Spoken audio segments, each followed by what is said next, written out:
ऐसे चाय बनती है, जैसे चाय बनाने के लिए हर एक प्रकार के मटेरियल की ज़रूरत होती है, उसी तरह से हमें बिजनेस के अंदर भी हर एक प्रकार के लोगों की ज़रूरत है। जैसे चाय बनाना आसान है, वैसे बिजनेस करना भी आसान है। बस सही सिस्टम पता होना चाहिए कि सबसे पहले चाय बनाने के लिए दूध को गर्म करना है या पानी को गर्म करना है। कभी कभार होता है कि पहले पानी गर्म कर लिया तो दूध डालने से फट जाता है, या दूध को गर्म कर लिया पानी डालने से तो नहीं फटता, क्योंकि दूध जब गर्म हो गया पानी डालने से तो वो अपने आप में टेम्परेचर बराबर हो जाता है, कर लेता है। कुछ लोग चाय बनाते हैं तो चाय पत्ती डालेंगे, चीनी डालेंगे, उतार देंगे। कुछ लोग क्या करेंगे कि तुलसी पत्ता डालेंगे, अदरक डालेंगे, काली मिर्च डालेंगे, उतार देंगे। कुछ लोग क्या करते हैं, उसको और थोड़ा सा करते हैं, दालचीनी के साथ में 2-3 आइटम और उसमें मिक्स करके डालते हैं। एक जगह हम गए, एक ढाबे पे चाय पीने के लिए, उसने चाय ऐसे ही बनाया, इतना बढ़िया था, ऊपर से वो देसी घी भी डाल रही है चाय के अंदर। हम कहे वाह क्या बात है, अब बहुत लाजवाब चाय बनी। वैसी ही चाय पीने के लिए हम सभी लोग जश्न काशी में एट मॉर्निंग 4:30 बजे निकलेंगे। अब टास्क ये है कि जो अपने नींद को कंट्रोल कर लेगा वो ऐसी चाय पी पाएगा, और जो नींद में रहेगा ऐसी चाय नहीं पी पाएगा। प्लान क्या क्या है, शेड्यूल क्या क्या है, आप सभी लोगों को पता है कि जश्न काशी 25 लोगों के साथ में करना है, और 25 में से 5 को घटा दीजिए। 5 लोग कंप्लीटेड हो चुके हैं, 20 सीटें और अपने पास हैं। उन 20 सीटों में कौन कौन लोग आएंगे, कैसे कैसे लोग आएंगे, ये सारा शेड्यूल फिक्स करना है। क्योंकि जश्न काशी करने के बाद उसी दिन आपको एक और टारगेट मिलेगा ताज नगरी घूमने का।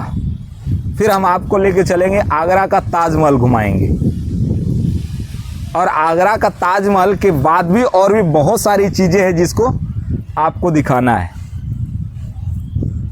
क्या आप लोगों को ऐसा नहीं लगता कि इस परिवार में आने के बाद आप लोगों को बहुत ज़्यादा घूमने के लिए मैं प्रेरित करता हूँ? क्यों इसलिए प्रेरित करता हूँ कि जितने भी हमारे साथ में माताएं बहनें जुड़ती हैं ना, सब लोग लेके आते हैं, घर पे बांध देते हैं खूंटे पे, पशु की तरह।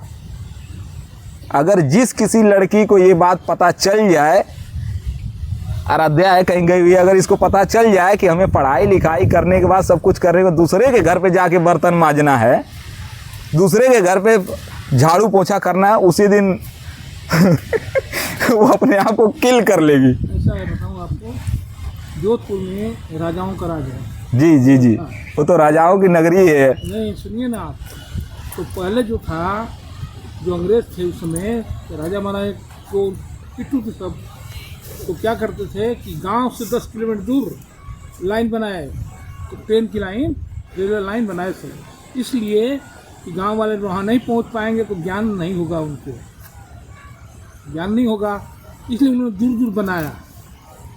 जब फिर नज़दीक बन गया तो सब लोग आने लगे, तो उनको ज्ञान होने लगा। तो जितने घूमेंगे उतने ज्ञान होगा ना। हाँ, तो मेरे कहने का मतलब इतना ही है कि अगर आपको किसी ने लेके आया है तो याद करिए वो दिन जब मंडप में बैठ के हमारी तरह एक ब्राह्मण बोलता है कि 5 वचन याद करिए, कि मैं आपको 5 वचन दिलाता हूँ। उन वचनों में क्या क्या है कि जब कहीं आप घूमने के लिए जाएंगे तो आप अपनी धर्मपत्नी से इजाज़त लेंगे और उसको लेकर जाएंगे। कितने लोग करते हैं? बहुत कम लोग करते हैं। ये तो लोगों को याद भी नहीं होगा। हाँ, याद भी नहीं होगा। फिर कहा जाता है, उसमें ये भी कहा था कि जब कोई पत्नी धर्म कार्य करना चाहती है तो आप उसके धर्म कार्य में विघ्न उत्पन्न नहीं करेंगे। अगर वे स्वेच्छा से अपने मायके जाना चाहती है तो आप उसे रोकेंगे नहीं, और जो भी आप धन अर्जित करेंगे उस धन पे उसका पूर्ण अधिकार होगा, बोला जाता है ना। वैसे ही पत्नी को भी वो वचन, उसके भी कुछ वचन होते हैं जो उसको दिलाया जाता है। क्यों? क्योंकि यही वो चीज़ें होती हैं जो एक दूसरे को बांध के रखती हैं।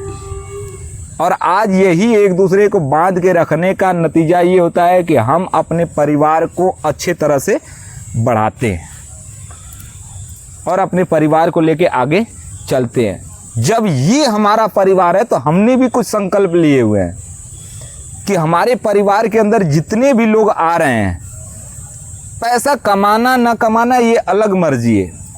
हमारे बिजनेस में लोग आते हैं या तो पैसा कमाने के लिए आते हैं या तो अपने सपनों को पूरा करने के लिए आते हैं। सबके सपने तो होते हैं, चाहे वो छोटे हों चाहे वो बड़े हों, सपने तो सबके होते हैं। लेकिन लोग क्या करते हैं, कंप्रोमाइज वाली जीवन जीना शुरू कर देते हैं। थोड़ा सा मेहनत करने का जब वक्त आता है तो लोग मेहनत करने से पीछे छूट जाते हैं। यहाँ जो लोग मेहनत कर रहे हैं, मैं तो आज कर रहा हूँ, आज आप घर से निकल के मेहनत कर रहे हैं, जिस दिन आप उस जगह पे पहुँचेंगे उस दिन आपको लगेगा कि हाँ, हमने जो मेहनत करी उसका आज मुझे परिणाम मिला। मैं इतना बोलता हूँ कि बिजनेस के अंदर मैंने एक लेवल बनाई हुई है जुपिटर की। जुपिटर लेवल पहुंचने के बाद आदमी को अपने परिवार के अंदर ये नहीं झांकना होगा कि हमारे परिवार के अंदर क्या कमी रह गई है, क्योंकि उस लेवल पे जाने के बाद एक आदमी बड़े आराम से 50 से 60 हज़ार रुपया महीना कमाएगा। मैं एक बात बोलता हूँ कि 30,000 रुपये से जिनकी सैलरी कम है वो जैसे तैसे जिएंगे, और 30,000 से ऊपर जिनकी है वो अच्छे तरीके से जिएंगे, क्योंकि एक दिन का जो खर्च 1,000 भी अगर आता है तो 30,000 में सारे काम निपट जाएंगे। बस आपको अपनी इनकम को कहाँ पहुँचाना है, 30 के ऊपर। 30 के ऊपर जो रहेगा वो आपकी बचत ही बचत है। फिर आपको मुझे समझाने की ज़रूरत नहीं है, मुझे आपको बताने की ज़रूरत नहीं है, आप खुद से ही सारा चीज़ें करना शुरू कर जाएंगे। लेकिन जब तक 30 नहीं आ रहे हैं तब तक तो पूरी की पूरी ताकत लगानी है। मैं एक बात बोलता हूँ कि आग लगा लो सीने में, जब तक लाख ना आए महीने में, वो लाख आपके पास चल के आएगा। मैं बस यहीं तक